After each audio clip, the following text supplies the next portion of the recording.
दोस्तों बीपीएससी शिक्षक भर्ती का ये क्लास नंबर 39 होने वाला है। और आज जो है दोस्तों वो जैसा ही कल बताए थे कि एनसीईआरटी एससीईआरटी का पीडीएफ चलने वाला है, तो आज जो है एससीईआरटी का पीडीएफ जो है जो कि दिया गया था क्लास 10th का हिस्ट्री है उसको स्टार्ट करने वाले हैं। उसका 4 पन्ना स्टार्ट किया जाएगा और उसको ख़त्म भी किया जाएगा। उसके साथ साथ जो भूगोल दिया गया था और साइंस दिया गया था और उसके साथ साथ जो करंट अफेयर का सीरीज चलते आ रहा है वो सारा चीज़ चलेगा। और हमने बात की थी आपके साथ जो ये बिहार स्पेशल की, तो बिहार स्पेशल का बुक अभी नहीं मिल रहा है। जैसे बिहार स्पेशल का बुक जो है वो न्यू अपडेट वाला मिलेगा तो आपके साथ उसको भी शेयर कर दिया जाएगा। तो उसके लिए आप लोग को हताश होने की ज़रूरत नहीं है। आप सभी लोग लगातार इस वीडियो के साथ बने रहिए और कुछ लोग जो भरोसा बनाए हुए हैं उस भरोसा को यूँ ही बरकरार रखिएगा और हम लोग अपना जलवा बरकरार रखेंगे। तो स्टार्ट करते हैं। जो कि एससीईआरटी नोट्स का पीडीएफ दिया गया था और आपके ग्रुप में जो कि एक एफएमएससी का जो कि ग्रुप था टीचर बीपीएससी टीचर का 3.0 का वो फुल हो चुका है। अब उसमें अब अधिक से अधिक साथी नहीं जुड़ सकते हैं। इसके लिए आप जो है नया ग्रुप खोला गया है उसी का 2.0 करके आप सभी लोग, उसका भी लिंक ग्रुप में कमेंट बॉक्स में पिन कर दिया जाएगा। उसमें आप सभी लोग जुड़ने का प्रयास कीजिएगा। जो लोग पहले से जुड़ चुके हैं वो दोबारा उस ग्रुप में नहीं जुड़िएगा क्योंकि दोनों ग्रुप सेम ही है, दोनों में सेम चीज़ एक साथ डाला जाता है। लेकिन जो एक बार जुड़ चुके हैं वो एक ही ग्रुप में बार बार जुड़ने का प्रयास न करें। उनको जो अन्यत्र दो नया साथी जुड़ना चाहते हैं उसको जुड़ने का मौका दिया जाएगा। तो स्टार्ट करते हैं। जो कि आज एससीईआरटी का क्लास नोट्स स्टार्ट होगा, क्लास 10th का हिस्ट्री हो जाएगा। तो बताइएगा आज का पहला चैप्टर यूरोप में राष्ट्रवाद है जो कि इकाई फर्स्ट में था। तो बताइएगा कि नेपोलियन का संबंध जो है वो किस देश से था? ये फ्रांस से था। और फ्रांस की राजधानी कहाँ है? पेरिस। पेरिस किसकी राजधानी हो जाएंगे भुट्टो बाबू? फ्रांस की। और पेरिस में अभी जो ओलंपिक होने वाला है, ये कितवें क्रम का ओलंपिक होने वाला है? 33वें क्रम का ओलंपिक होने वाला है। और हम बताए भी थे कि इसमें ध्वजवाहक होते हैं और एक जो होते हैं मशाल वाहक हो जाएंगे। तो ध्वजवाहक कौन हो जाएंगे? शरद कमल अचंता जो है जो कि ध्वजवाहक जो इस बार बने हैं 2024 के पेरिस ओलंपिक में। और ये पेरिस ओलंपिक जो गेम हो जाएगा इसमें ध्वजवाहक जो बने हैं शरद कमल अचंता, यह किस खेल से संबंधित है? Table tennis. टेनिस नहीं, टेबल टेनिस से वो जो है संबंधित हो जाएंगे। और यही शरद कमल अचंता ऐसे खिलाड़ी हो जाएंगे जो कि टेबल टेनिस के क्षेत्र में सबसे पहली बार मेजर ध्यानचंद रत्न पुरस्कार जो इनको 2022 में दिया गया था। ये भी याद रखिएगा, यह पहला बार मेजर ध्यानचंद स्टार्ट किया गया था और सबसे पहले प्राप्त करने वाले यही शरद कमल अचंता ही हो जाएंगे। अब अगला क्वेश्चन बता दीजिएगा कि जर्मनी का एकीकरण करने का श्रेय जो है किसे दिया जाता है? ये बिस्मार्क को दिया जाता है। ये बिस्मार्क को दिया जाता है। और जर्मनी के संसद को क्या कहा गया है? डाइट। जिस प्रकार यहाँ के संसद को पार्लियामेंट करते संसद ही कहते हैं, ठीक उसी प्रकार जो है वहाँ जर्मनी में संसद को क्या कहते हैं? जर्मनी का बिस्मार्क। हाँ, जापान का डाइट होना चाहिए है, डाइट नहीं होगा। जर्मनी का डाइट नहीं होना चाहिए, जापान का डाइट होना चाहिए। तो देख लेते हैं इसको, तुरंत देख लेते हैं। जर्मनी का देख लेते हैं, उसका साथ जो है ना, अच्छा इसको देख लेते हैं, मोबाइल पे देख लीजिए, पता चलेगा तुरंत है। आगे बता देगा कि रक्त और लौह की नीति कौन अपनाई थी? ये बिस्मार्क। बलबन भी अपनाया था, वो मध्यकालीन काल में अपनाया था रक्त और लौह की नीति। आप आधुनिक भारत में इधर आइएगा तो कौन हो जाएगा? बिस्मार्क के द्वारा जो है वो अपनाया गया था। आगे बताइए फ्रैंकफर्ट की संधि जो हुई थी, फ्रैंकफर्ट की संधि कब हुई थी?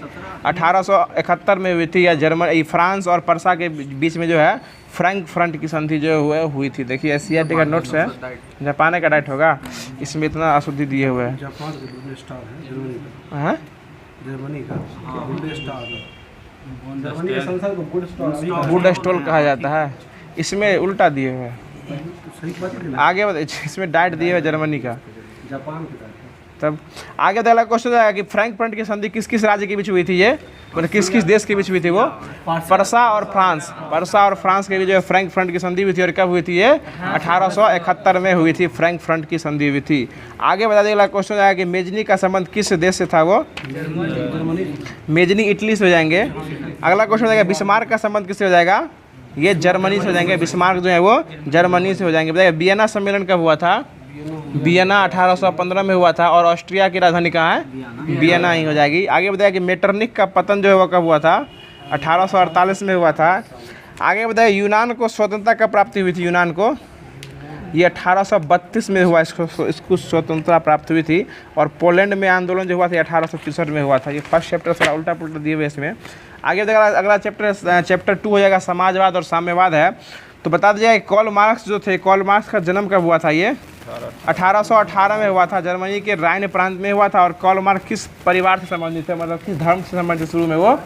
शुरू में यहूदी धर्म से संबंधित थे। कोई कॉल मार्क्स जो थे ना, ये पहले जो थे वो यहूदी धर्म से संबंधित थे और आगे चल के जो है वो कौन सा धर्म कबूल लिए थे?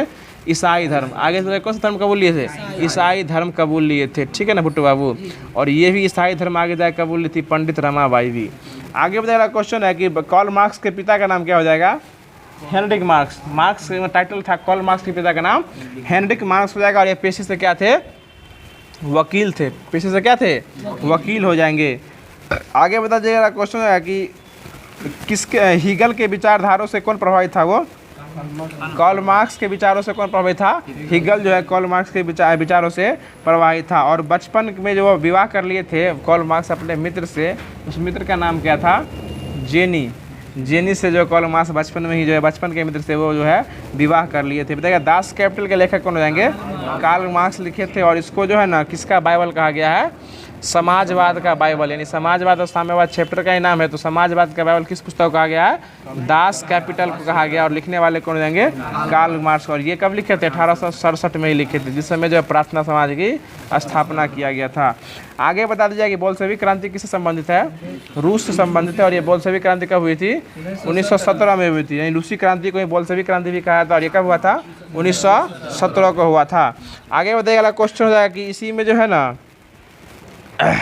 इसमें जो है रूस के सम्राट को क्या कहा जाता था? जार। इसी के खिलाफ जो है एक निरंकुशीय शासक को क्या कर दिया गया था? अंत करने का प्रयास किया गया था 1917 के रूसी क्रांति में ही। आगे बताइए खूनी रविवार को क्या कहा जाता है? लाल रविवार भी कहा जाता है। और लाल रविवार की घटना कब हुई थी? ये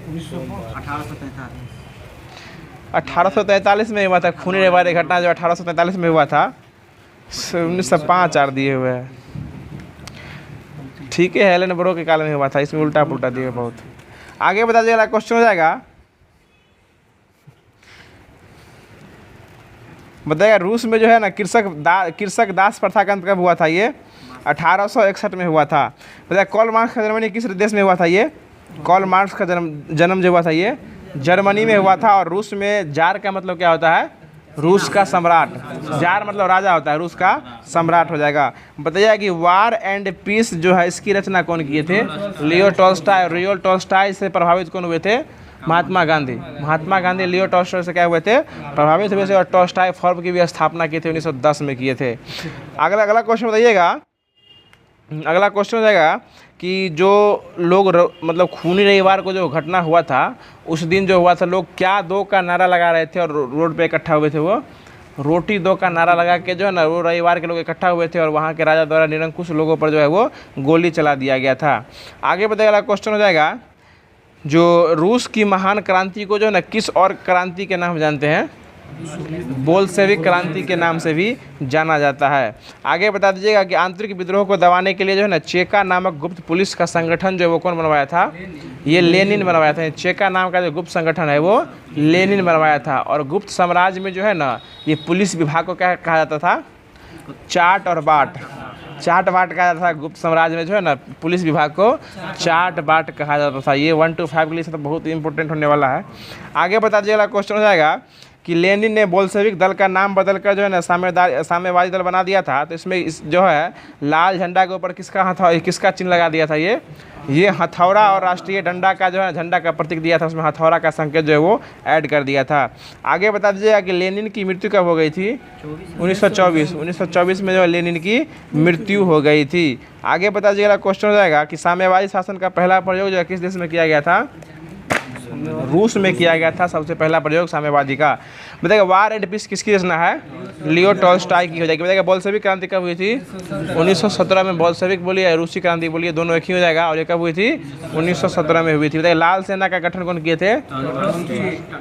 टोटस्की द्वारा किया गया था। लाल सेना क्रांति गठन किया गया था। और लेनिन की मृत्यु कब हुई थी? 1924 में हुई थी। बताइएगा रूस में जो क्रांति हुई थी उस समय वहाँ का राजा कौन था?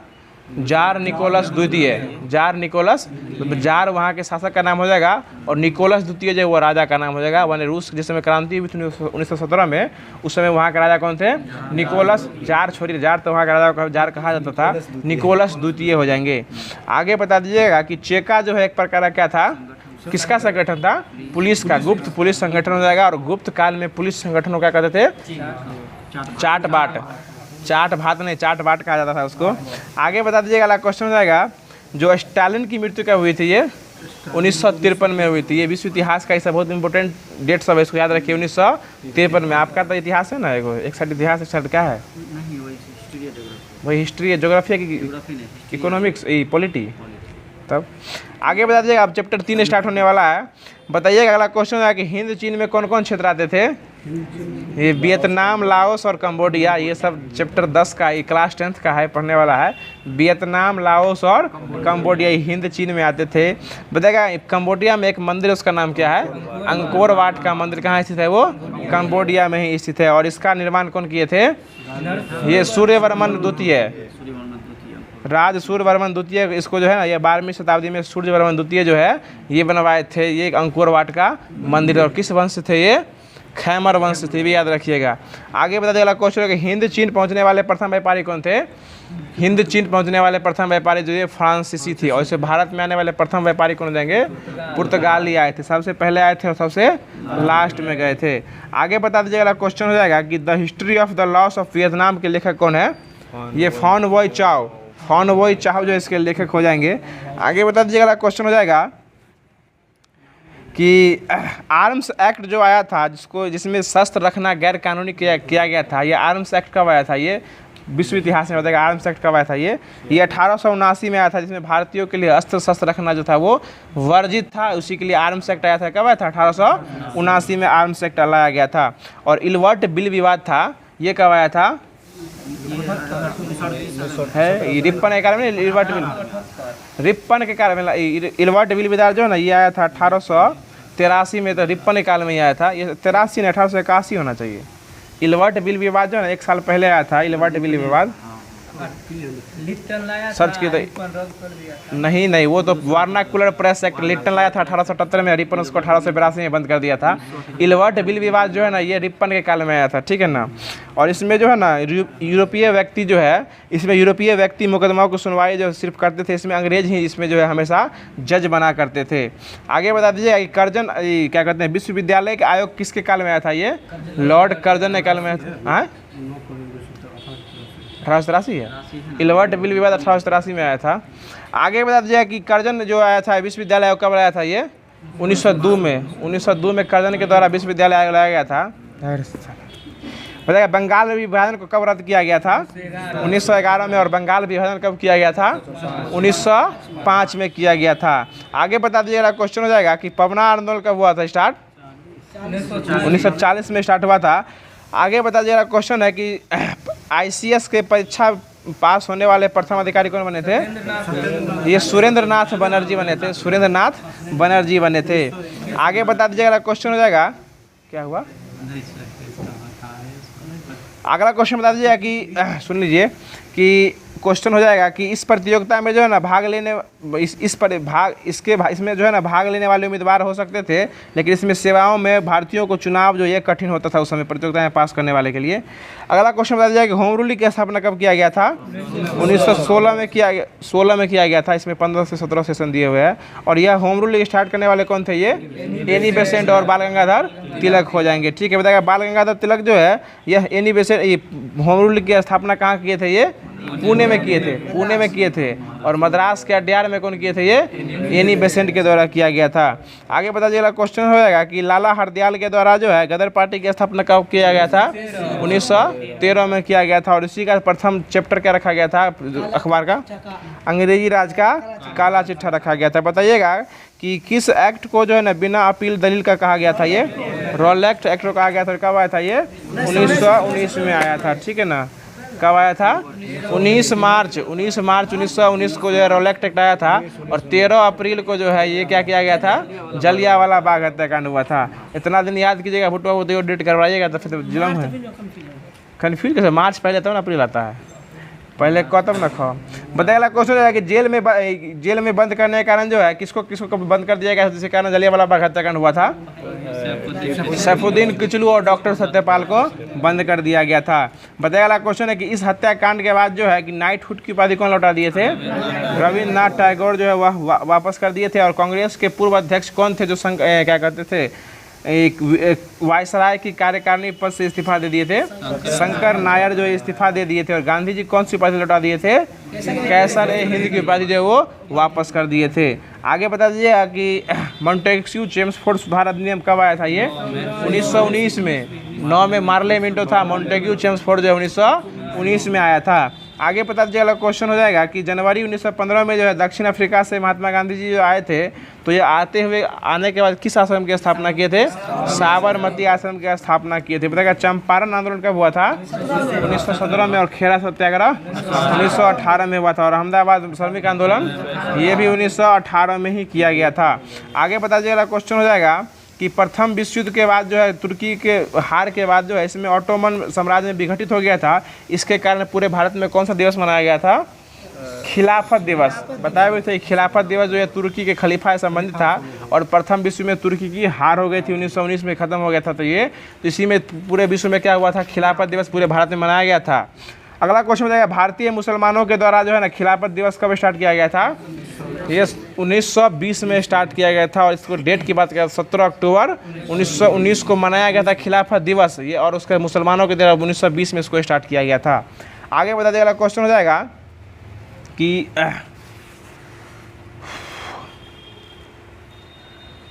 ठीक है डेट दे ले। बताया गया दिसंबर 1920 में जो है किस अधिवेशन में जो है ना कलकत्ता अधिवेशन की प्रस्ताव की पुष्टि की गई थी और वहाँ स्वशासन की जगह स्वराज का लक्ष्य रखा गया था? 1920 में नागपुर अधिवेशन हुआ था। और नागपुर अधिवेशन की अध्यक्षता कौन कर रहे थे?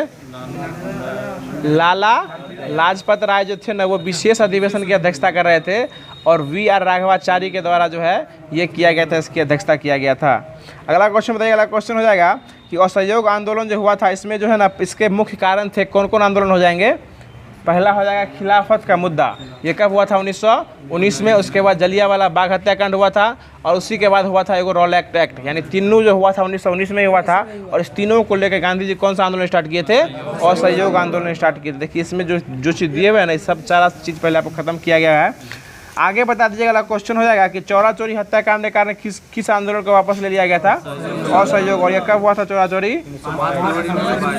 5 फरवरी 1922 को हुआ था। इसको वापस कब लिया गया था?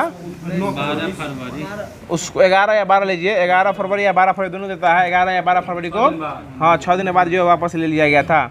आगे बता दीजिएगा। अगला क्वेश्चन हो जाएगा कि आंदोलन जो ये विफल हो गया था तो इस पे से किस आंदोलन विफल हो गया पर लोगों का भरोसा जो है ना किस पे बना हुआ था? गांधी जी पर, या क्या कहते हैं विश्वास जो है वो बना हुआ था। आगे बताइएगा साइमन कमीशन कब आया था?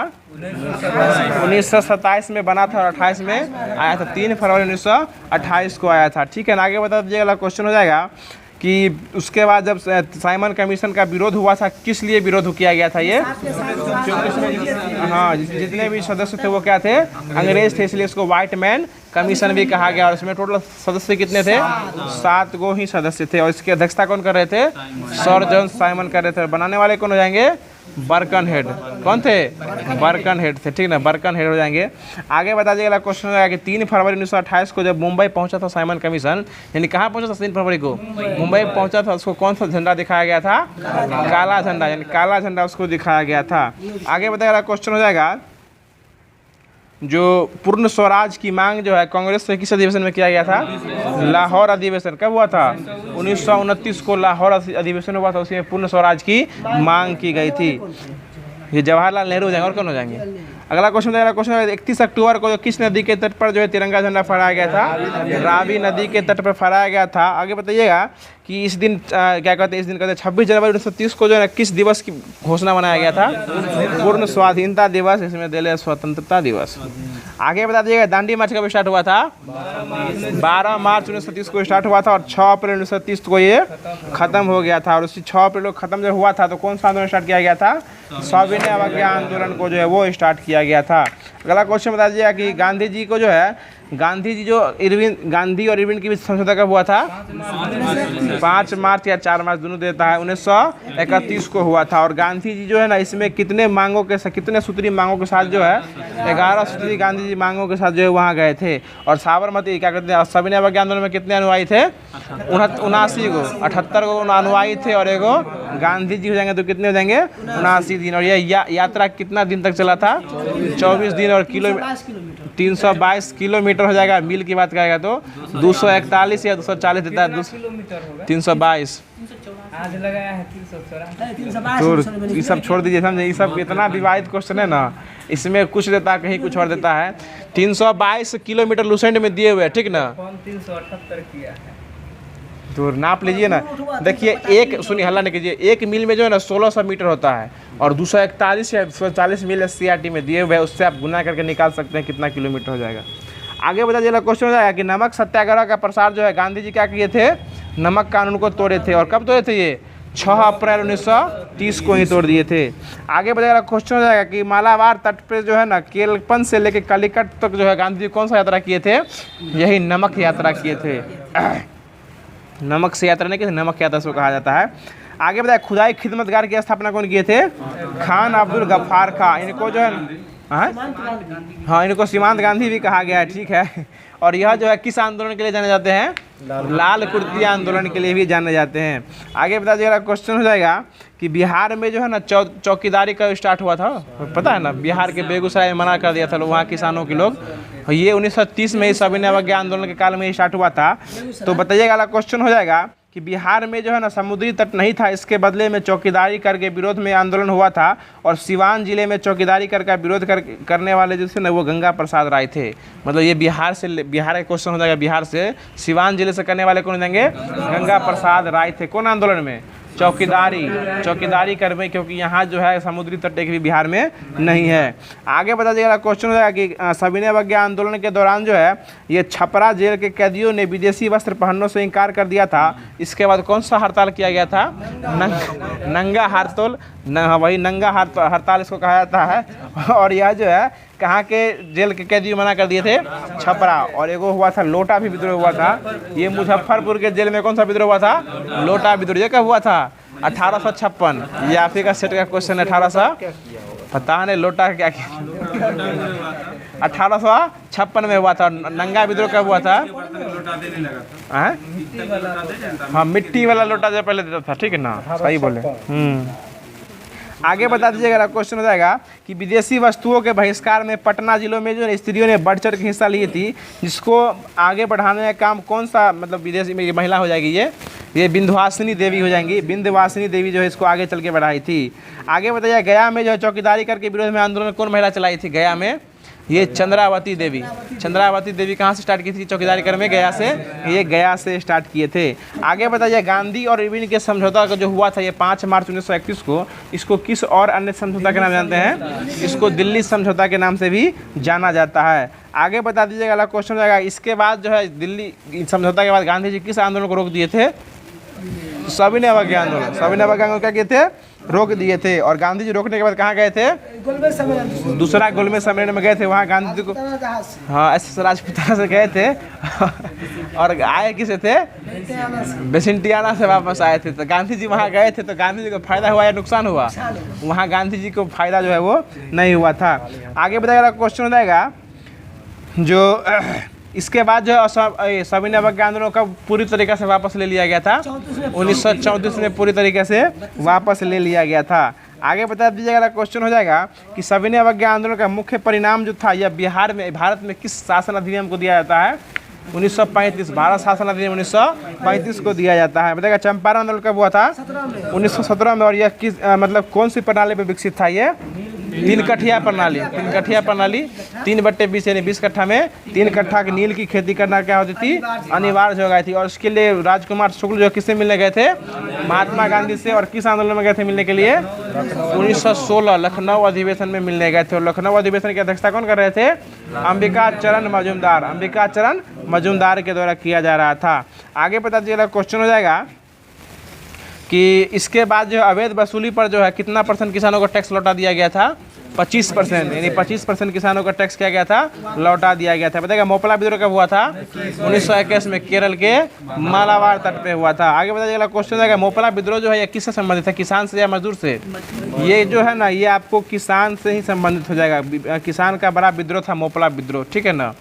अधिकांश जो है ना विद्रोह किसान से ही संबंधित हो जाएगा। और जनजाति वाला था क्या कहते हैं वो जनजाति वाला हो जाएगा तो वो जनजाति से हो जाएगा। आगे बताइएगा, अगला क्वेश्चन हो जाएगा कि किसान पर जो है ना टैक्स का बोझ बढ़ा, इसका मुख्य कारण जो है किसका जन्म हुआ था, ये विद्रोह का जन्म हुआ था। यानी विद्रोह का मतलब होना, ये किसान पर टैक्स बढ़ाता और उसके बाद क्या होता था, विद्रोह का स्टार्टिंग किया जाता था। बताइएगा बारदौली सत्याग्रह कब हुआ था, 1928 के बीच हुआ था। और बारदौली सत्याग्रह हुआ था, इसमें भी क्या था, किसान आंदोलन नहीं था। और इसको ठंडाने के लिए कौन गए थे, महात्मा गांधी गए थे। ये सरदार वल्लभ भाई पटेल गए थे, वहाँ इसको हैंडल कर रहे थे, इसलिए वहाँ इसको वहाँ की महिलाओं के द्वारा, बारदौली की महिलाओं के द्वारा जो है सरदार की उपाधि दिया गया था। विख्यात के थे महात्मा गांधी। हाँ, आगे बता दीजिएगा, क्वेश्चन हो जाएगा। अगला क्वेश्चन बताइएगा, जो स्वामी सहजानंद सरस्वती जो है किसान सभा गठन कब किए थे, स्वामी सहजानंद जो है ना किसान सभा की स्थापना 1929 में किए थे, ठीक है ना। और उसके बाद अखिल भारतीय किसान सभा गठन जो है ये 1936 में किया गया था, ठीक है। आगे बता दीजिएगा, क्वेश्चन जो है कि AITUC की स्थापना कब किया गया था, 1920। और करने वाले कौन जाएंगे, NM जोशी हो जाएंगे। और उसके प्रथम अध्यक्ष कौन बने थे, लाला लाजपत राय इसके जो है प्रथम अध्यक्ष बने थे।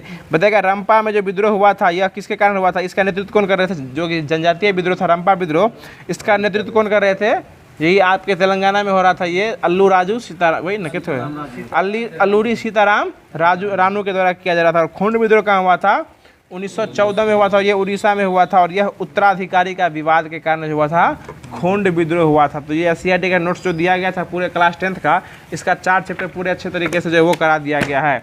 अब जो दिया गया था लुसेंट में जो है वो ज्योग्राफी चल रहा है, डिवीजन के तौर पे जो ज्योग्राफी स्टार्ट कर रहे हैं। और कल जो है आपको भारत की मिट्टी हो गया था, भारत की जलवायु से पहले हो गया था, और कल भारत की मिट्टी हो गया था।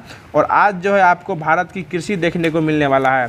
तो वीडियो कैसा लग रहा है जरूर कमेंट कीजिएगा। और जो भी लोग अभी तक वीडियो को लाइक नहीं किए हैं तो वीडियो को लाइक कर दीजिए। और क्लास देखने में अच्छा लग रहा है तो चैनल को सब्सक्राइब भी कर दिया कीजिएगा। आगे बता दीजिएगा, क्वेश्चन हो जाएगा, विश्व में हरित क्रांति का जनक किसे कहा गया है, नॉर्मन बोरलॉग। विश्व में हो जाएंगे तो कौन हो जाएंगे, नॉर्मन बोरलॉग हो जाएंगे। और वर्गीज कुरियन जो है ना वो आपको श्वेत क्रांति के जनक हो जाएंगे। आगे बता दीजिएगा कि भारत में हरित क्रांति के जनक कौन हो जाएंगे, MS स्वामीनाथन को हो जाएंगे। और MS स्वामीनाथन को कौन सा पुरस्कार दिया गया, वर्तमान में भारत रत्न दिया गया। और एक और बात याद रखिएगा कि MS स्वामीनाथन को भारत रत्न दिया गया है। और MS स्वामीनाथन पुरस्कार किसको दिया गया है, प्रोफेसर BR कंबोज को दिया गया है, प्रोफेसर BR कंबोज। यानी MS स्वामीनाथन को दिया गया है भारत रत्न, और MS स्वामीनाथन पुरस्कार जो दिया गया है वो BR कंबोज को दिया गया है, जो कि प्रोफेसर है पेशा से। आगे बता दीजिएगा कि मैक्सिको और फिलीपींस में जो है ना किसकी अधिकतम खेती की जाती है, ये गेहूँ। मैक्सिको में गेहूँ और फिलीपींस में चावल की खेती जो है वो अधिकतम मात्रा में की जाती है। आगे बता दीजिएगा, क्वेश्चन हो जाएगा कि भारत में हरित क्रांति की जन्मस्थली जो है किस राज्य को कहा जाता है, ये पंतनगर में हुआ था, जो कि उत्तराखंड में पड़ता है। यानी भारत में जो हरित क्रांति लाया गया था ये सबसे पहले किस राज्य में स्टार्टिंग किया गया था, उसको उत्तराखंड में। और जगह के नाम पूछेगा तो पंतनगर, यानी जिसका जन्मस्थली भी कहा गया है पंतनगर। और कहाँ पड़ता है, ये उत्तराखंड में पड़ता है। देखिए कुछ ऐसा क्वेश्चन है जो कि आपको मिस हो सकता है, इसलिए सारा चीज़ को डिटेल बता रहे हैं। आगे बता दीजिएगा, क्वेश्चन है वहाँ का विश्वविद्यालय भी था जो प्रौद्योगिकी विश्वविद्यालय के रूप से प्रख्यात हुआ था, और उसकी स्थापना 1960 में किया गया था। आगे बताइएगा, श्वेत क्रांति का स्टार्ट हुआ था भारत में 1970 में हुआ था। उसको स्टार्टिंग करने वाले कौन हो जाएंगे, वर्गीज कुरियन के द्वारा जो ये स्टार्टिंग किया गया था। बताइएगा तिलहन प्रौद्योगिकी मिशन की स्थापना कब किया गया था, 1986 में तिलहन प्रौद्योगिकी मिशन की स्थापना किया गया था। और तिलहन जो होता है यह किस दलहनी पौधा के जड़ में कौन सा जीवाणु पाया जाता है, राइजोबियम जीवाणु पाया जाता है, जो कि नाइट्रोजन स्थिरीकरण में बहुत अमूल्य योगदान उसका रहता है। आगे बताइएगा, क्वेश्चन हो जाएगा कि हरित क्रांति किससे संबंधित है, खाद्यान्न उत्पादन से संबंधित है। बताइए दूध क्रांति किससे दूध उत्पादन, श्वेत क्रांति हो जाएगा मत्स्य उत्पादन, नीली क्रांति बताइए ना, मछली से नहीं, नीली क्रांति से। बताइए उर्वरक उत्पादन किससे हो जाएगा, उल्टा पूछे ना क्या, ठीक हमको लग रहा था। भूरी क्रांति से संबंधित, ठीक है ना, उर्वरक से भूरी क्रांति हो जाएगा। बताइएगा रजत क्रांति किससे है, अंडा से हो जाएगा। पीली क्रांति ठीक है, तिलहन उत्पादन से हो जाएगा, सरसों या तिलहन हो जाएगा। कृष्ण क्रांति बायोडीजल या पेट्रोलियम हो जाएगा। आगे लाल क्रांति किससे है, झींगा नहीं है, टमाटर और मांस से हो जाएगा। झींगा से गुलाबी हो जाएगा बुट्टू बाबू। बताइएगा बादामी क्रांति किससे है, मसाला से। और झींगा उत्पादन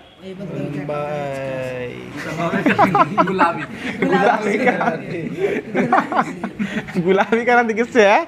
झींगा से संबंधित है। देखिए अगर आपका सब्जेक्ट हिंदी रहता है ना तो आपको बहुत अच्छा लगता है सुनने में। आगे बता दीजिए गोल क्रांति किससे संबंधित है? आलू से। गोल क्रांति जो है वो आलू से है और अंडा से कौन सा है? रजत क्रांति हो जाएगा। बताइए खाकी क्रांति किससे है? चमड़ा से। खाकी किससे है? चमड़ा से हो जाएगा। और काली क्रांति किससे है? कच्चा तेल से हो जाएगा, पेट्रोलियम से। भाई ठीक है। और अमृत क्रांति नदी जोड़ों परियोजना से हो जाएगा। और सुनहरी क्रांति किससे है? फल उत्पादन से। फल उत्पादन से हो जाएगा। बागवानी से स्वर्ण क्रांति हो जाएगा। आगे बता दीजिए कि भारत जो है उर्वरक उत्पादन में कितने स्थान पर? विश्व में तीसरे स्थान पर उर्वरक हो जाएगा। और चीन पहले स्थान पर, दूसरे स्थान पे अमेरिका हो जाएगा। और तीसरे स्थान पे कौन है? भारत हो जाएगा। आगे बता दीजिएगा क्वेश्चन हो जाएगा कि पोटेशियम जो है, पोटेशियम इसका पूरी तरह आयात कौन करता है? भारत। यानी आयात मतलब क्या होता है? उसको यहाँ बुलाता है, मतलब मंगाता है। पोटेशियम की उत्पादन कौन करता है? आयात कौन करता है? ये भारत के द्वारा किया जाता है। अगला क्वेश्चन बताइएगा। अगला क्वेश्चन हो जाएगा कि आम, केला, चीकू, खट्टे नींबू, काजे नींबू, अदरक ये सब जो है इस समय पहले स्थान पे कौन है? भारत। उत्पादन में पहले स्थान पे भारत हो जाएगा। बताइएगा फल और सब्जी में भारत का स्थान किस में है? दूसरा। फल और सब्जी में दूसरे स्थान पर है। और प्रथम स्थान पे कौन है? चीन हो जाएगा। और सब्जियों का अध्ययन किस में किया जाता है? ओलेरीकल्चर। कल भी बताया था ना, सब्जियों का अध्ययन ओलेरीकल्चर में। और एपीकल्चर में क्या किया जाता है? मधुमक्खी पालन किया जाता है। और सेरीकल्चर में रेशम कीट का संवर्धन किया जाता है। आगे बता दीजिएगा कि तंबाकू की पत्तियों को सुखाने की प्रक्रिया क्या कहती है? क्यूरिंग कहते हैं। क्यूरिंग कहा जाता है। और सबसे पहले वायरस जो है मोजम्बिक वायरस कहाँ पाया गया था? ये तंबाकू के पत्ते में ही पाया गया था। और उसके खोज कौन किए थे? वायरस का खोज इवान विस्की। वायरस का खोज इवान विस्की के द्वारा किया गया था। वही ने वायरस को विषाणु कहा जाता है। और तंबाकू में मोजम्बिक वायरस का खोज किया सबसे पहले तंबाकू के पत्ते में किए थे। और तंबाकू में क्या पाया जाता है? निकोटीन पाया जाता है। और चाय में थीन पाया जाता है। ठीक है ना। आगे बताइए भुट्टू बाबा, पहले क्वेश्चन है कि तंबाकू की पत्तियों को सुखाने की प्रक्रिया क्या कहते हैं? क्यूरिंग कहा जाता है। क्या कहते हैं उसको? क्यूरिंग कहा जाता है। क्यूरिंग कहा जाता है। बताइए अगला क्वेश्चन हो जाएगा कि चाय की पत्तियों में क्या पाया जाता है? चाय की पत्तियों में कैफीन और टैनिन की प्रचुरता पाई जाती है। थीन भी पाया जाता है लेकिन कैफीन और टैनिन की प्रचुरता पाई जाती है। और भारत में सर्वोत्तम चाय जो है कहाँ पैदा की जाती है? असम के दार्जिलिंग में किया जाता है। असम पश्चिम बंगाल के दार्जिलिंग होता है ना। दार्जिलिंग पश्चिम बंगाल में ना है। वो असम बोल दिए, हम उसके बाद हटा दिए थे। आगे बता दिया क्वेश्चन हो जाएगा कि सबसे उच्च कोटि का कहवा कहाँ होता है? ये अरेबिका में। अरेबिका में सबसे उच्च कोटि का कहवा होता है। और कहवा की दो किस्म हो जाएगी, रोबस्टा और लिबेरिका जो है किसी किस्म है? कहवा की किस्म है। और कल जो यहाँ क्वेश्चन हम सेट में दिवाए थे वो आज हमें टेस्ट में पूछा हुआ था कि मावट कहाँ की हवा को कहते हैं? राजस्थान के हवा को क्या कहते हैं? मावट कहते हैं। याद हुआ बुट्टू बाबू? क्या कहते हैं उसको? माँ बाप नहीं, मावट कहा जाता है। बताइएगा मोचा जो है, मोचा का हवा कहाँ उगाई जाती है? यमन में उगाई जाती है। और मोचा जो है यह तूफान आया था, इसका नामकरण भी कौन किया था? यमन के द्वारा ही किया गया था। आगे बताइएगा कि मक्का में कौन सा रोग होता है? व्हाइट बड रोग। व्हाइट बड रोग मक्का में होता है। और खैरा रोग किस में होता है? धान में होता है। किसकी कमी से होता है? ये जस्ता की कमी से होता है। धान में हो जाता है खैरा रोग। और टिक्का रोग किस में होता है? मूंगफली में हो जाता है। आगे बता दीजिएगा क्वेश्चन हो जाएगा कि क्वेश्चन बता दीजिएगा कि गोंद का सबसे बड़ा उत्पादक राज्य कौन हो जाएगा? राजस्थान। राज्य में हो जाएगा तो राजस्थान हो जाएगा। आगे बता दिया क्वेश्चन है कि भारत जो है ना विश्व का सबसे बड़ा उत्पादक है ये ग्वादर गोंद का। और ये ग्वादर गोंद जो है ना ये कहाँ पाया जाता है? सबसे ज़्यादा राजस्थान में पाया जाता है। सुपारी और कॉफ़ी कहाँ पाया जाता है? कर्नाटक में। सुपारी और कॉफ़ी कर्नाटक में पाया जाता है। बताया क्वेश्चन है कि नासिक जो है, नासिक किसके पैदावार के लिए प्रसिद्ध है? ये महाराष्ट्र का नासिक जो है वो अंगूर के लिए हो जाएगा। और प्याज भी किसके लिए है? नासिक प्याज के लिए भी हो जाएगा। आगे पता चला क्वेश्चन हो जाएगा जो भारत में रबर का सबसे अधिक उत्पादन किस राज्य में हो जाएगा? केरल में हो जाएगा। और उसी में ग्वादर गोंद का हो जाएगा तो राजस्थान हो जाएगा। मतलब सबसे अधिक मात्रा जो होता है ये केसर कहाँ पाया जाता है? ये जम्मू कश्मीर में हो जाएगा। और बताइए मसाला में जो है सबसे बड़ा उत्पादक राज्य कौन हो गया है? आंध्र प्रदेश था। अभी मध्य प्रदेश है। अभी वर्तमान में मध्य प्रदेश है। उस टाइम में आंध्र प्रदेश था, अभी मध्य प्रदेश हो जाएगा। बदलता नहीं, राज्य उत्पादन की दृष्टि में बढ़ते रहता है। दूध में उत्तर प्रदेश से है, राजस्थान था बीच में आया था, फिर यूपी आ गया है। दूध में हरियाणा नहीं है दूध में यूपी में सुनिए ना, टैंक बॉल है हरियाणा में। दूध का जो है ना करनाल में जो दूध का केंद्र बना हुआ है करनाल हरियाणा में। जी आप सही पढ़ते हैं। आगे बताइएगा, अगला क्वेश्चन हो जाएगा कि बताइए, क्वेश्चन हो जाएगा कि विश्व में सबसे लंबे रेशे का उत्पादक जो है, इसका आयातक और निर्यातक कौन सा देश है? ये अमेरिका है। सबसे लंबे रेशे का उत्पादक में आयातक और निर्यातक कौन सा देश है? अमेरिका हो जाएगा। बता दीजिएगा रबी फसल जो है इसको किस महीना में बोया जाता है? अक्टूबर नवंबर बोया जाता है और काटा कब जाता है? मार्च अप्रैल में इसको काट लिया जाता है। बताइएगा आलू कैसी फसल है? रबी फसल है। आलू कैसी फसल है?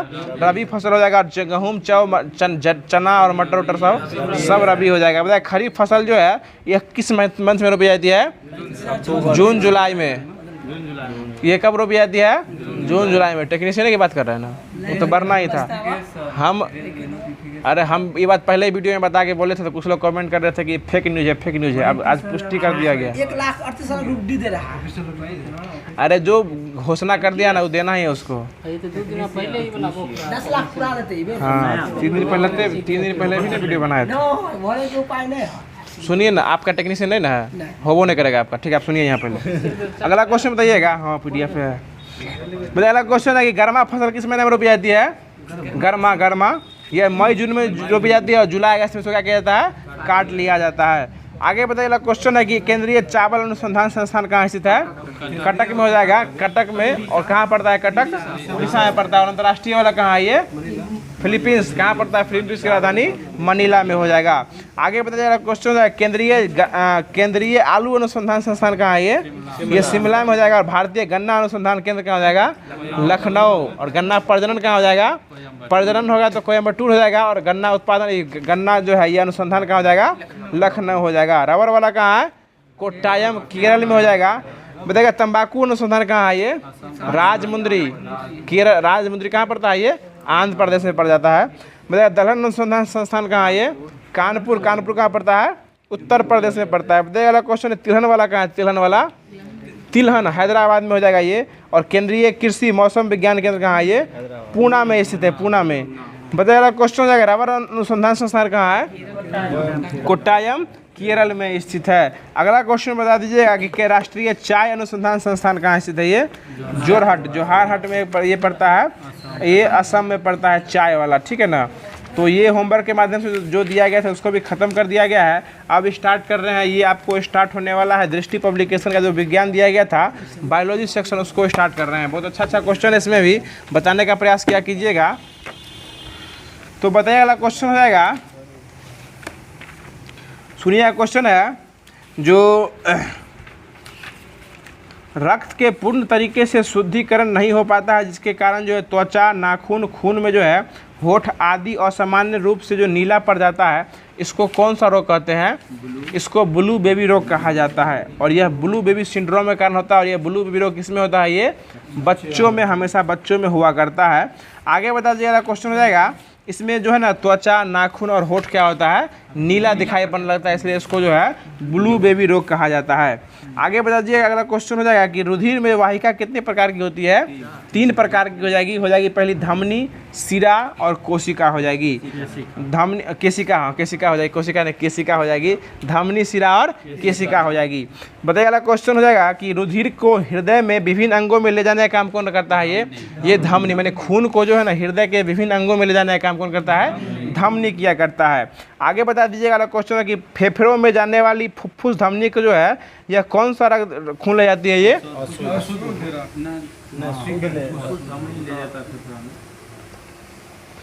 देखिए ये जो है ना क्वेश्चन है कि फेफड़ों में जाने वाली फुफ्फुस धमनियों के अतिरिक्त जो है इसमें शुद्ध रक्त भी प्रवाहित होता है, ये धमनी में हो जाएगा। ठीक है ना। यानी अशुद्ध रक्त के अतिरिक्त इनमें जो है शुद्ध रक्त ले जाता है, वो धमनी ले जाता है। इसमें फुफ्फुस धमनियों के अलावा धमनी ले जाता है।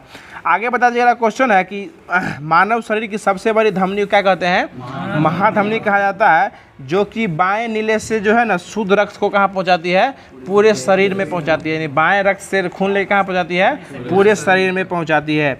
आगे बता दीजिएगा कि दाहिने नीले से जो अशुद्ध रक्त फेफड़े को पहुंचाती है वो कौन पहुंचाती है, फुफ्फुस धमनी। ये फुफ्फुस धमनी, कल ही बताए थे कि अशुद्ध रक्त जो फेफड़े को देती है कौन देती है, फुफ्फुस नहीं, फुफ्फुस धमनी ले जाती है। देखिए बायां महाधमनी जो है या बाएं नीले से शरीर खून लेता है और पूरे शरीर को देता है। यानी खून जो है शुद्ध जो होता है ये दाहिना से उठाता है और बाएं में जाता है, और बायां में जो महाधमनी रहता है वो खून को लेके फेफड़ा से पूरे शरीर में उसको जो है परिवहन करने का काम किया करता है। आगे बता दीजिएगा कि शरीर से अशुद्ध रक्त जो है वो कौन प्राप्त करता है, दायां नीले। दायां नीले अब तुरंत बताया है कि दाहिने साइड से अशुद्ध रक्त लेता है और उसको बाएं रिफाइनरी करके शुद्ध करता है बाएं साइड में, और फिर उसको महाधमनी ले क्या करता है, पूरे शरीर में उसको दौड़ाते रहता है। आगे बता दीजिएगा, क्वेश्चन हो जाएगा कि बाएं आलिंद से फेफड़े में शुद्ध आकर बाएं नीले में जाता है, यह कौन काम करता है, इसको बायां आलिंद काम किया करता है। आगे बता दिया क्वेश्चन होता है कि रुधिर को विभिन्न अंगों से हृदय में ले जाने का काम कौन करता है, ये सिरा का काम करता है। ये सिरा का काम करता है। देखिए खून को हृदय से विभिन्न अंगों में ले जाना ये धमनी का काम हो जाएगा, और खून को अंगों से हृदय में लेके जाना ये सिरा का काम हो जाएगा। ठीक है, मतलब खून को जो है ना हृदय से लेके विभिन्न अंगों में, यानी उसको साफ करने के बाद जो ले जाता है वो धमनी ले जाता है, और विभिन्न अंगों से लेके हृदय में जो ले जाता है वो सिरा उसको ले जाता है। आगे बता दीजिए, अगला क्वेश्चन है कि शुद्ध रक्त फेफड़ों से बाएं आलिंद में पहुंचता है, यह किसका काम है, ये फुफ्फुस सिरा का काम हो जाएगा। आगे बता दीजिए, अशुद्ध रक्त जो है ये फुफ्फुस धमनी को भेजता है, या कौन भेजता है अशुद्ध रक्त, ये दाहिना नीले। दाहिना नीले का काम क्या है, हमेशा गंदा खून लेना और साफ करके किसको देना, ये बायां नीले को देना, और बायां नीले हमेशा उसको महाधमनी को देता है, और महाधमनी फिर उसको लेके पूरे शरीर में उसको दौड़ते रहती है। आगे बता दीजिएगा, क्वेश्चन हो जाएगा, बताएगा रक्त एक प्रकार का कैसा उत्तक है, ये तरल संयोजी उत्तक हो जाएगा, और इसके मुख्य रूप से यह रक्त जो है कितने अवयव से मिलकर बने होते हैं, 2 अवयव से मिलकर बनते हैं। पहला हो जाएगा प्लाज्मा और दूसरा हो जाएगा ब्लड सेल, जिसको रुधिर कोशिकाएं भी कहा जाता है। तो बताइएगा प्लाज्मा में जो है ना रक्त का कितना % भाग पानी रहता है, ये 55%। रक्त कुल आयतन का प्लाज्मा जो है 55% रंग इसमें जो है प्लाज्मा रहता है। और रक्त केशिका भी कितने प्रकार के होते हैं, ये रक्त केशिका जो है ये 3 प्रकार के हो जाएंगे, आरबीसी, डब्ल्यूबीसी और प्लेटलेट्स। आरबीसी, डब्ल्यूबीसी और प्लेटलेट्स, इसको जो है ना सेल में बात कीजिएगा तो इसको कहा जाता है इरिथ्रोसाइट, ल्यूकोसाइट और प्लेटलेट्स इसको कहा जाता है। अब बताइएगा हमको क्वेश्चन ये है कि प्लाज्मा में जो है ना जल कितना % रहता है, प्लाज्मा में जल जो है वो 90% पाया जाता है। और ब्लड सेल की बात कीजिएगा तो ब्लड सेल यानी ब्लड कोशिका जो होती है कितनी प्रकार की होती है, 3 प्रकार की होती है, लाल रक्त कोशिका, श्वेत रक्त कोशिका और प्लेटलेट्स कहा जाता है, आरबीसी, डब्ल्यूबीसी और प्लेटलेट्स। लेकिन आरबीसी का जो है कभी कभी इसका नाम याद रखिएगा, इसको इरिथ्रोसाइट कहा जाता है। उसके बाद श्वेत रक्त कोशिका को ल्यूकोसाइट और प्लेटलेट्स को प्लेटलेट्स ही कहा जाता है अंग्रेजी में भी। तो बताइएगा आरबीसी का निर्माण कहाँ होता है, ये अस्थि मज्जा में उसका निर्माण होता है। उसका कब्रगाह जो है ना वो प्लीहा कहा जाता है। मतलब आरबीसी का जीवन काल कितना होता है, 20 से लेके 120 दिन होता है। उसका रंग कैसा होता है, लाल होता है। उसकी आकृति कैसी होती है, गोलाकार। आरबीसी का कैसा होता है, गोलाकार हो जाता है, गोलाकार। और जब जैसे ही आरबीसी चपटा हुआ आपके अंदर बीमारी हो गया, ये बात याद रखिएगा। आगे बता दीजिएगा, क्वेश्चन हो जाएगा ब्लड टेस्ट जो करता है वही ना देखता है, खून लेता है प्लेट में, देखता है कि आरबीसी का आकार कैसा है, पत्ती पर रखने देखते रहता है, वो ग्रुप देखता है। हाँ ये सब आगे बताएंगे, एंटीजन एंटीबॉडी। अभी आगे अगला क्वेश्चन बताइएगा कि आरबीसी का रक्त का पीएच मान कितना होता है, 7.4, मतलब उसका दिया हुआ है रेंज, लेकिन इसमें दिए हुए हैं 7.35 से लेकर 7.45 के बीच होता है। लेकिन एग्जैक्ट मान की बात करेगा तो 7.4 हो जाएगा।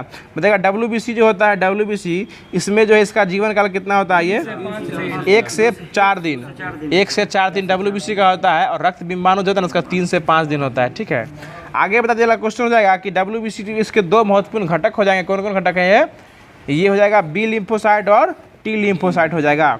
आगे बता दीजिएगा, क्वेश्चन हो जाएगा जो प्लेटलेट्स जो होती है ये कैसी रंग की होती है, ये प्लेटलेट्स जो रंगहीन होती है। प्लेटलेट्स जो है एक प्रकार की रंगहीन होती है, और इसमें केंद्रक पाया जाता है, इसमें केंद्रक जो है वो नहीं पाया जाता है। और केंद्रक जो पाया जाता है आरबीसी के में 2 केंद्रक पाया जाता है। किस किस में पाया जाता है, 2 जो स्नायु में, लामा और ऊँट में पाया जाता है, आरबीसी में केंद्रक उसमें पाया जाता है। बाकी आरबीसी में मनुष्य में केंद्रक जो है वो नहीं पाया जाता है, यानी केंद्रक आरबीसी में उपस्थित नहीं रहता है। अपवाद में दूगो है, ऊँट और लामा अपवाद में हो जाएगा। तो आगे बताएगा क्वेश्चन हो जाएगा कि आरबीसी का जो है ना, आरबीसी का निर्माण क्या होता है, ये अस्थि मज्जा में किया जाता है और इसका कब्रगाह किसे कहा गया है, प्लीहा को कहा गया है। आगे बताइएगा कि रक्तचाप को, जो रक्त दाब को नियंत्रित कौन सी ग्रंथि करती है, एड्रिनल ग्रंथि। एड्रिनल ग्रंथि को क्या कहते हैं, अधिवृक्क ग्रंथि भी कहा जाता है। आगे बता दीजिएगा क्वेश्चन हो जाएगा कि मनुष्य में रक्त की अपर्याप्त आपूर्ति क्या कहलाती है, इस्कीमिया, यानी अधिक से अधिक आपूर्ति जब हो जाएगी तो क्या कहते हैं, इस्कीमिया, और कम आपूर्ति होगी तो एनीमिया। एनीमिया, उसको एनीमिया कहा जाता है। मतलब खून की पर्याप्त मात्रा से अधिक हो गई तो उसको एस्कीमिया कहा जाता है, और पर्याप्त मात्रा से खून कम हो रहा है तो उसको एनीमिया कहा जाता है। आगे बताएगा एक मनुष्य, स्वस्थ मनुष्य में खून कितना लीटर रहता है, 5 से 6 लीटर रहता है। आगे बता दीजिएगा कि मनुष्य के रुधिर में जो है क्या पाया जाता है जिसके कारण जो है वो थक्का नहीं बनता है, वो हिपेरिन।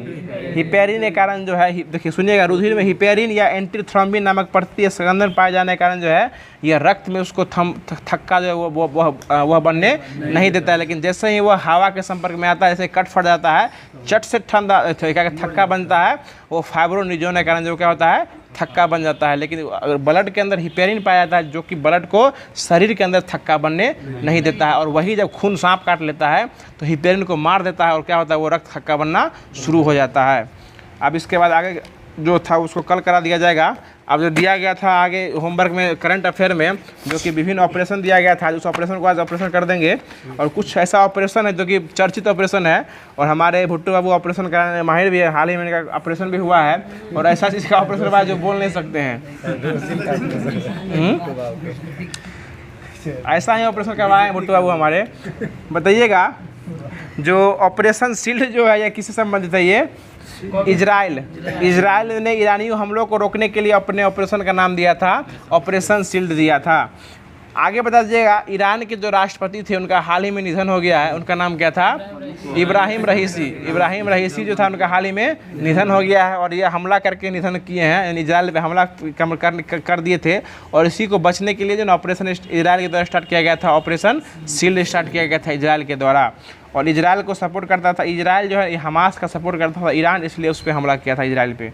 आगे बता दीजिएगा, अगला क्वेश्चन जाएगा कि इंद्रावती कहाँ से फंसे भारतीयों को लाने के लिए स्टार्ट किया गया था, हैती से फंसे भारतीयों को वापस लाने के लिए इंद्रावती स्टार्ट किया गया था। आगे बता दीजिएगा ऑपरेशन नन्हे फरिश्ते किस लिए स्टार्ट किया गया था, आरपीएफ के द्वारा किया गया था। 549 बच्चों को उनके परिवारों से मिला दिया गया था, ऑपरेशन नन्हे फरिश्ते के द्वारा। कोई दिक्कत, नाम से स्पष्ट है, बच्चों से संबंधित नन्हे फरिश्ते। ऑपरेशन अजय किसके द्वारा चलाया गया था, इजराइल के द्वारा चलाया गया था। और ऑपरेशन आयरन स्वॉर्ड इजराइल चलाया था हमास के खिलाफ, और हमास जो किया था पहले इजराइल पे हमला किया था, वो ऑपरेशन अलक्सा जो कि वहाँ की मस्जिद भी है और उसी की लड़ाई होता है, ऑपरेशन अलक्सा के तहत चलाया गया था। और इजराइल जो है किसका धर्म, कौन से धर्म का देश है, ये यहूदियों धर्म का देश है इजराइल, ठीक है ना। आगे बता दीजिएगा, अगला क्वेश्चन हो जाएगा कि ऑपरेशन दोस्त किसके लिए चलाया गया था, तुर्की और सीरिया में जो भूकंप आया था उसके राहत के बचाव के लिए ऑपरेशन दोस्त चलाया गया था। और ऑपरेशन गंगा किसके चलाया गया था, यूक्रेन में फंसे भारतीयों को लाने के लिए ऑपरेशन गंगा चलाया गया था। और ऑपरेशन देवी शक्ति अफगानिस्तान में फंसे भारतीयों को लाने के लिए अब देवी शक्ति चलाया गया था। बताया ऑपरेशन नमस्ते किसके द्वारा चलाया गया था, ये भारतीय सेना द्वारा चलाया गया था। कोविड-19 में खुद से बचने के लिए जिन्हें हाथ नहीं मिलाना है, नमस्ते करना, ये चलाया गया था ऑपरेशन नमस्ते। कोविड-19 के दौरान भारतीय सेना के द्वारा चलाया गया था। आगे बताइए ऑपरेशन वंदे भारत कब चलाया गया था, ये कहाँ किसके द्वारा चलाया गया था, ये चलाया गया था विदेश मंत्रालय के द्वारा। कोविड-19 के दौरान जो है ये फंसे हुए भारतीयों को 14,800 भारतीयों को उसको घर लाया गया था, ऑपरेशन वंदे भारत के तहत ट्रेन से लाया गया था। और आज का लास्ट क्वेश्चन बता दीजिएगा, लास्ट क्वेश्चन जाएगा ऑपरेशन कामधेनु जो किसके द्वारा चलाया गया था, ये देखिए उत्तर प्रदेश नहीं है, ये जम्मू कश्मीर के पशु तस्करी को रोकने के लिए जो है, यानी पशु तस्करी को रोकने के लिए जम्मू कश्मीर के द्वारा जो है ऑपरेशन कामधेनु स्टार्ट किया गया था। तो आज का क्लास जो होमवर्क के माध्यम से पूरा खत्म कर दिया गया है। यह क्लास कैसा लगा आप लोग कमेंट बॉक्स के माध्यम से जरूर बताइएगा। और जो भी लोग अभी तक चैनल पे सब्सक्राइब नहीं किए हैं, अब चैनल को सब्सक्राइब कर लीजिए। एग्जाम की तिथि बहुत ही नज़दीक आ गई है, और हमारे इस FMSC चैनल पे आप लोग जो है इसको शेयर करने का प्रयास किया कीजिए। और जो भी लोग अभी तक ग्रुप से नहीं जुड़े, ये सारा होमवर्क जो है ग्रुप में एक दिन पहले दे दिया जाता है। रहता है तो ग्रुप में जुड़ जाइए, जो कि नया ग्रुप बना दिया गया, क्योंकि वो पहले वाला ग्रुप जो फुल हो चुका था। तो वो नया ग्रुप का लिंक भी आपको कमेंट बॉक्स में पिन किया हुआ है, आप वहाँ से जाके जो है ग्रुप में ज्वाइन हो सकते हैं। बाकी जो लोग पहले से ग्रुप में ज्वाइन हो चुके हैं वो फिर से इस दूसरे ग्रुप में ज्वाइन नहीं हुए, क्योंकि दोनों ग्रुप सेम ही है, इसमें फुल हो गया था इसलिए नया ग्रुप का निर्माण किया गया था। तो बाकी फिर मिलते हैं इसके अगले वीडियो के साथ, इसके अगले सेशन में। तब तक के लिए खुश रहिए, मुस्कुराते रहिए और हमारे चैनल को सब्सक्राइब करते रहिए। धन्यवाद, मिलते हैं, धन्यवाद, जय हिंद।